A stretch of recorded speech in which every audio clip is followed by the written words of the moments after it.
ganti sa ginawa nila sa inyo. Kung magtatagumpay ako, maliligtas ko rin si ate.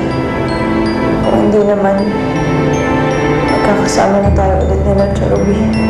Kung ano man ang mangyari, handa ako tayo.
Sabi ng doktor, nag-uumpisa nang magbalik ang paningin mo sa normal.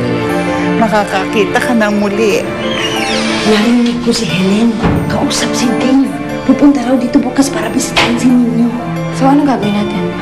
Ituloy na natin yung plano natin na muntik nang hindi matuloy dahil sa Espanyolang hilaw na nanay ni Dave. Aakilin ko si Dave? Yes! Ito na ang annulment papers na pinirmahan ni Bianca. Ang babaeng yon, kinukutuban ako may masamang motibo. She's not that generous. Jenny? Ang katawan ko eh.